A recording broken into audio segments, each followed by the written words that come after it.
ಇಲ್ಲ, ಅದು ನೋಡ್ಬೇಕು ಅದು ಏನಾಗ್ತದೆ ಅಂದರೆ, ಈಗ ನಾವು ಮೇಗೆ 2 ವರ್ಷ ಮುಗಿತಾ ಇದೆ. ಸರ್ಕಾರ ಮುಂದೆ ಅನೇಕ ಸವಾಲುಗಳು ಕೂಡ ಇದೆ. ಮತ್ತು ಎಲ್ಲೋ ಒಂದು ಕಡೆಗೆ ಆರ್ಥಿಕ ಕುಸಿತ ಆಗ್ತಕ್ಕಂಥ ಹಿನ್ನೆಲೆಯಲ್ಲಿ ಇವತ್ತು ಚೈತನ್ಯವನ್ನು ಕೊಡೋದಕ್ಕೆ ಸಾಧ್ಯ ಅಂತಂದರೆ ಅದು ಕರ್ನಾಟಕದಿಂದ ಮಾತ್ರ ಸಾಧ್ಯ ಆಗ್ತದೆ. ಸೊ ಹಾಗಾಗಿ ಈ ಸಂದರ್ಭದಲ್ಲಿ ರಾಜಕೀಯವಾಗಿ ಯಾವ ರೀತಿಯಾಗಿ ನಿರ್ಧಾರ ತಗೊಳ್ತಾರೆ ಇರ್ತಕ್ಕಂಥದ್ದು ಅದು ವರಿಷ್ಠರಿಗೆ ಬಿಟ್ಟಿರ್ತಕ್ಕಂಥದ್ದು. ಈಗ AICC ಆಗಿದೆ, ಬಹುಶಃ 2 ವರ್ಷ ಮೇ 20ಕ್ಕೆ 2 ವರ್ಷ ಆಗ್ತದೆ. ಆಮೇಲೆ ಯಾವ ನಿರ್ಧಾರ ತಗೋತಾರೆ ನೋಡಬೇಕು. ಏನೇ ಆದರೂ ಕೂಡ ಒಮ್ಮತದ ಅಭ್ಯರ್ಥಿ ಆಗ್ತಾರೆ, ಯಾರೇ ಆದರೂ ಕೂಡ ಒಮ್ಮತ ಅಭ್ಯರ್ಥಿಯಾಗಿರ್ತಾರೆ.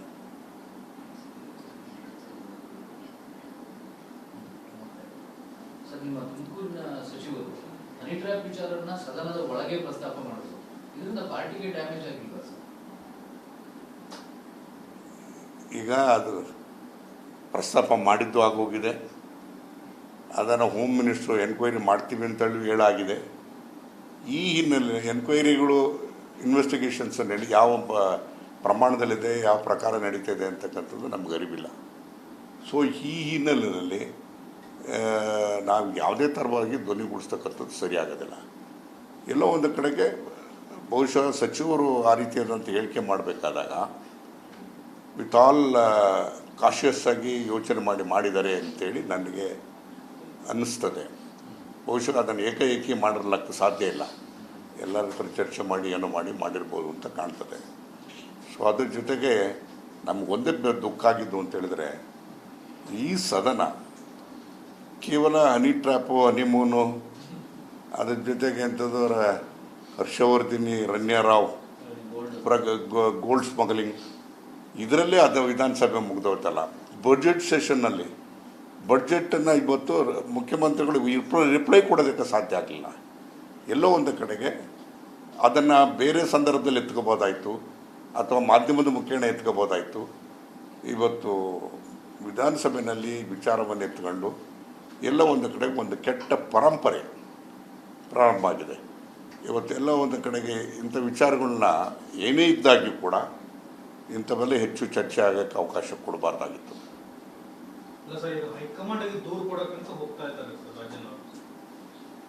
ಏನು ಮಾಡ್ತಿದ್ದಾರೋ ಏನು ಕತೆ ಗೊತ್ತಿಲ್ಲ.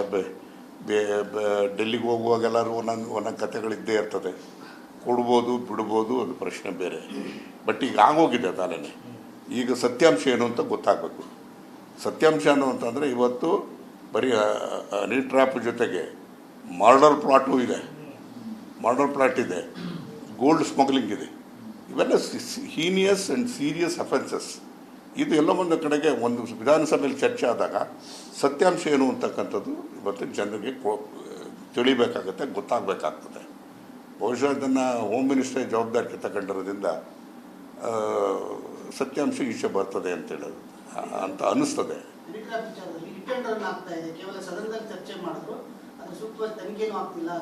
ಇಲ್ಲ, ಈಗ ಏನಂటే ಇನ್ವೆಸ್ಟಿಗೇಷನ್ ನಡೀತಿದೆ ಅಂತ ಹೇಳಿ ಹೋಮ್ ಮಿನಿಸ್ಟರ್ ಹೇಳಿದಾರಲ್ಲ. ಇನ್ವೆಸ್ಟಿಗೇಷನ್ ನಡೀತಿದೆ, ಅವ್ರು ಹೇಳ್ಬೇಕಾಯ್ತು 2 ದಿವಸ ಮುಗಿಸ್ತೀವಿ, ಏನು ಯಾವ ಥರ ಇದೆ ಅಂತೇಳಿ ಹೇಳ್ಬೇಕಾಯ್ತು.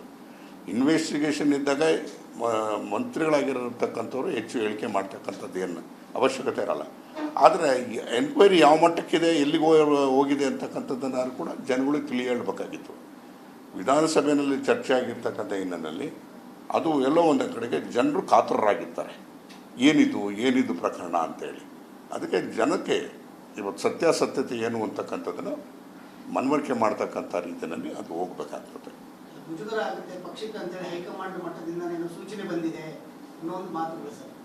ಇದು ಅಂತೆಕಂತೆ ಅದು ಯಾವಾಗಲೂ ಇದ್ದೇ ಇರ್ತದೆ.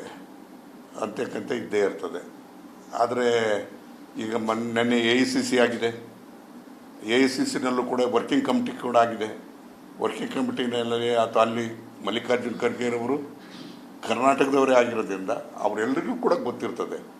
ಅವರು ಅತ್ಯಂತ ಹತ್ತಿರದಿಂದ ಕರ್ನಾಟಕವನ್ನು ನೋಡ್ತಿರ್ತಕ್ಕಂಥದ್ದು. ಈ ವಿದ್ಯಮಾನಗಳೆಲ್ಲರೂ ಕೂಡ ಅವರಿಗೆ ಅರ್ಥ ಆಗಿರ್ತಕ್ಕಂಥದ್ದು. ಸೊ ಹಾಗಾಗಿ ಎಲ್ಲ ಒಂದು ಕಡೆಗೆ ರಾಜಕೀಯವಾಗಿ ಯಾವ ನಿರ್ಧಾರಗಳು ತಗೊಂತಾರೆ, ಏನು ಮಾಡ್ತಾರೆ ಅಂತಕ್ಕಂಥದ್ದನ್ನು ಕಾದು ನೋಡ್ಬೇಕಾಗಿತ್ತು.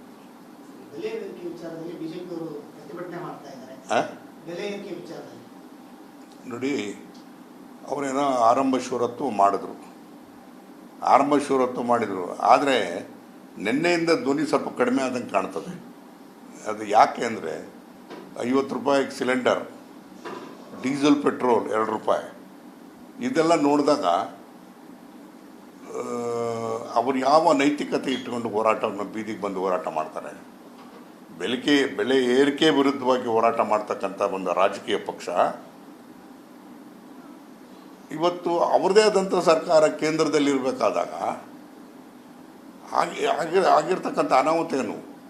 ಡೀಸೆಲ್ಲು, ಪೆಟ್ರೋಲು ಜೊತೆಗೆ ಸಿಲಿಂಡರು, ಜನಸಾಮಾನ್ಯರು ಉಪಯೋಗಿಸ್ತಕ್ಕಂಥ ಸಿಲಿಂಡರ್, ಇದ್ರ ಜೊತೆಗೆ ಈಗ ಈ ಟ್ರಂಪನ್ನು ಹೊಡೆತ, ಇಂಥ ಸಂದರ್ಭದಲ್ಲಿ ಯಾವ ರೀತಿಯಾಗಿ ಒಂದು ನ್ಯಾಷನಲ್ ಪಾರ್ಟಿಯಾಗಿ ಯಾವ ರೀತಿಯಾಗಿ ವರ್ತನೆ ಮಾಡಬೇಕಾಗಿತ್ತು? ಈಗ ಅವರಿಗೆ ಯಾವುದೇ ಒಂದು ಈ ಹೋರಾಟ ಮಾಡ್ತಕ್ಕಂಥ ಭೂಮಿಕೆಯನ್ನು ಕಳ್ಕೊಂಡಿದ್ದಾರೆ, ನೈತಿಕತೆಯನ್ನು ಕಳ್ಕೊಂಡಿದ್ದಾರೆ. ನಾನು ಹೇಳ್ತಕ್ಕಂಥದ್ದು, ನೀವು ಅದನ್ನು ಬಿಟ್ಟು ವಾಪಸ್ ಬನ್ನಿ, ಬೇರೆ ವಿಚಾರಗಳ ಬಗ್ಗೆ ಚರ್ಚೆ ಮಾಡಿ. ಈಗ ಟ್ರಂಪ್ ಹೊಡೆತ ಅಷ್ಟು ಸುಲಭ ಏನಾಗಿಲ್ಲ. ಇವತ್ತು ಕೋಟ್ಯಾಂತರ ರೂಪಾಯಿ ನಷ್ಟ ಆಗ್ತಾ ಇರತಕ್ಕಂಥ ಸಂದರ್ಭದಲ್ಲಿ ಇವತ್ತು ನಾನು ಒಂದೇ ಮಾತನ್ನು ಹೇಳ್ತೀನಿ ರೈತರ ಬಗ್ಗೆ.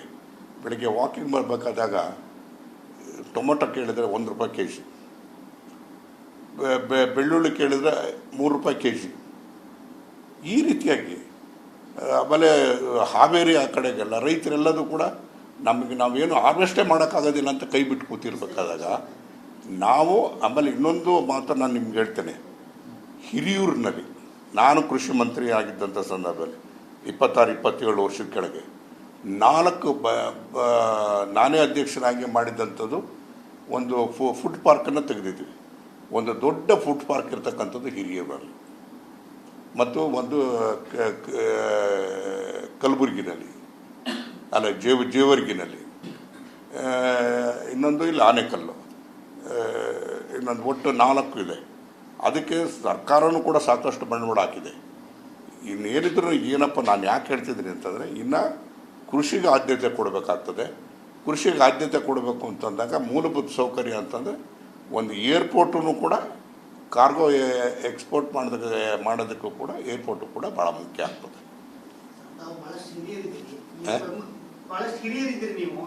ನೀವು ಸಂಪುಟದಲ್ಲಿ ಇರಬೇಕಾಗಿತ್ತು ಅಂತ ಹೇಳಿ ಬಹಳಷ್ಟು ಮಂದಿ ಹೇಳ್ತಾ ಇದ್ರು. ಆ ನಿಟ್ಟಿನಲ್ಲಿ ಏನಾದ್ರು ಪ್ರಯತ್ನಗಳಿದೆಯಾ? ಈಗ ನೋಡಿ, ನಾನು ಒಂದೇ ಹೇಳಬೇಕು ಅಂದರೆ, ಒಂದೇ ಪಾರ್ಟಿ, ಒಂದೇ ಕ್ಷೇತ್ರ, 10 ಎಲೆಕ್ಷನ್ ನೋಡಿದ್ದೀನಿ, 3 ಸೋತಿದ್ದೀನಿ, 7 ಗೆದ್ದಿದ್ದೀನಿ, ಮಂತ್ರಿನೂ ಆಗಿದ್ದೆ, ಎಲ್ಲದೂ ಆಗಿದ್ದೆ. ಯಾವತ್ತೂ ಕೂಡ ನಾನು ಸರ್ಕಾರಕ್ಕೆ ಅತ್ಯಂತ ವಿಧೇಯನಾಗಿ ಪ್ರಾಮಾಣಿಕವಾಗಿ ಕೆಲಸ ಮಾಡ್ಕೊಂಡು ಬಂದಂಥವ್ರು. ಇವತ್ತು ನನಗೇನು ಪೂರ್ತಿ ಕೈ ಬಿಟ್ಟಿಲ್ಲ, ಡೈಲಿ ಕೂರಿಸಿದ್ದಾರೆ. ನಾಳೆ ಏನೇನು ಆಗ್ತದೋ ಬದಲಾವಣೆ, ರಾಜಕೀಯದಲ್ಲಿ ಹಿಂಗೆ ಅಂತ ಹೇಳಕ್ಕೆ ಬರೋದಿಲ್ಲ. ಬದಲಾವಣೆಗಳೇನಾಗ್ತದೋ ನೋಡೋಣ. ಬದಲಾವಣೆಗಳು ಆಗ್ಬೋದು ಅಂತೇಳಿ, ಯಾಕಂದರೆ 2 ವರ್ಷ ಆದಮೇಲೆ ಆ ಊಹೋ ಅಪೋಹಗಳಿಗೆ ಸ್ವಲ್ಪ ರೆಕ್ಕೆ ಪುಕ್ಕ ಬರ್ತದೆ. ಇಲ್ಲ, ಅದು ಏನೋ ಗೊತ್ತಿಲ್ಲ. ಅದು ಈಗ ಅದೆಲ್ಲ ತುಂಬ high level. Mallikarjun Kharge is the AICC ಅಧ್ಯಕ್ಷ. ಸೊ ಹಾಗಾಗಿ ಅದು ನಾವು ಯಾವುದೇ ಥರ ಪ್ರತಿಕ್ರಿಯೆ ಕೊಡೋದು ಸರಿಯಲ್ಲ. ನಾವು ಈ ರೀತಿಯಾಗಿ ಆಗ್ತದೆ ಅಂತ ಊಹೆ ಮಾಡೋಕ್ಕೂ ಆಗೋದಿಲ್ಲ. ಅಲ್ಲಲ್ಲ, ಅವರು 7 ವರ್ಷ ವಿರೋಧ ಪಕ್ಷ ನಾಯಕರಾಗಿದ್ದಾಗ ನಾನು ಉಪನಾಯಕನಾಗಿದ್ದೆ. ಈ ಖರ್ಗೆಯವರ ಮೋಡಸ್ ಆಪರೇಟಿ ನನಗೆ ಚೆನ್ನಾಗಿ ಗೊತ್ತು. ಅತ್ಯಂತ ದೊಡ್ಡ ಮಟ್ಟದ ಇದನ್ನು ಗುಟ್ಟನ್ನು ಕಾಪಾಡ್ತಕ್ಕಂಥದ್ದು ಅವ್ರದ್ದು ಕೆಲಸ. ಅವ್ರು ಯಾವುದೇ ರೀತಿಯಲ್ಲೂ ಕೂಡ ಸುಳುವನ್ನು ಕೂಡ ಕೊಡೋದಿಲ್ಲ.